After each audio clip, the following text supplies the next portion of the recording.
I was here 4 years ago, and I remember at the time that the talks weren't put online. I think they were given to TEDsters in a box set of DVDs, which they put on their shelves, where they are now.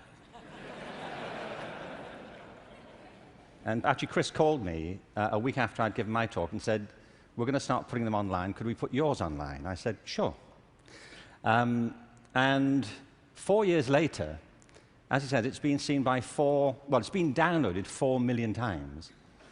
So I suppose you could multiply that by 20 or something to get the number of people who've seen it. And as Chris says, there is a hunger for videos of me. You know. So I want to pick up from there, because I only had 18 minutes, frankly. And so as I was saying,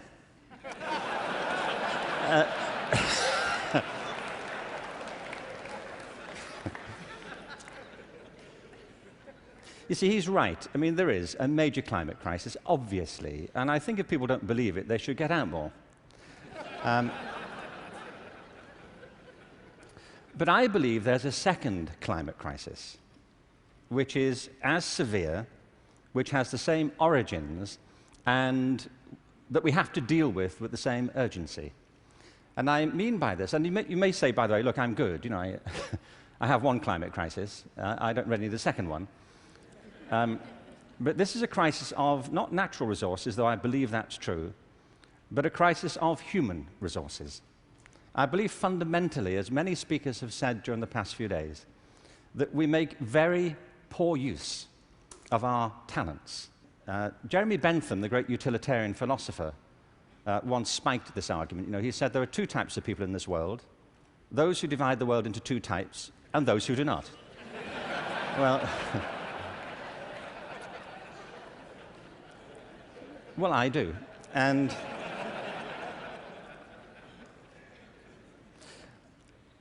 I meet all kinds of people who don't enjoy what they do. They simply go through their lives getting on with it.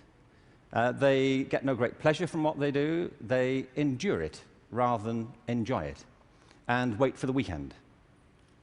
But I also meet people who love what they do and couldn't imagine doing anything else. If you said to them, "Don't do this anymore," they'd wonder what you were talking about. Because it isn't what they do, it's who they are. They say, "But this is me. You know, it would be foolish for me to abandon this because it speaks to my most authentic self." And it's not true of enough people.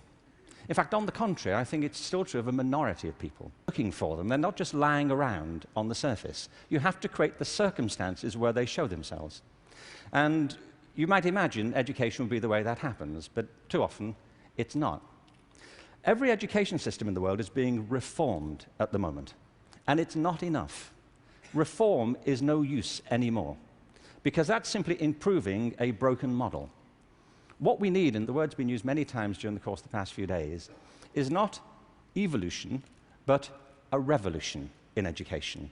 This has to be transformed into something else. I ought to explain that I have no idea what was happening at the time. We don't teach American history in Britain. We suppress it. You know, this is our policy. So no doubt something fascinating was happening in December 1862, which the Americans among us will be aware of.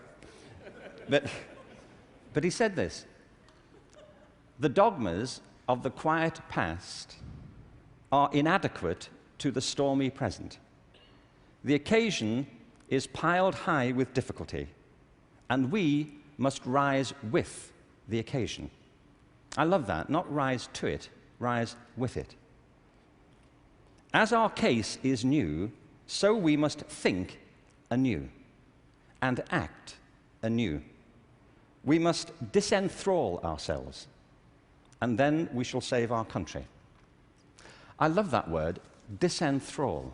You know what he means? That there are ideas that all of us are enthralled to, which we simply take for granted as the natural order of things, the way things are. And many of our ideas have been formed not to meet the circumstances of this century, but to cope with the circumstances of previous centuries. But our minds are still hypnotized by them, and we have to disenthrall ourselves of some of them. Now, Doing this is easier said than done. It's very hard to know, by the way, what it is you take for granted.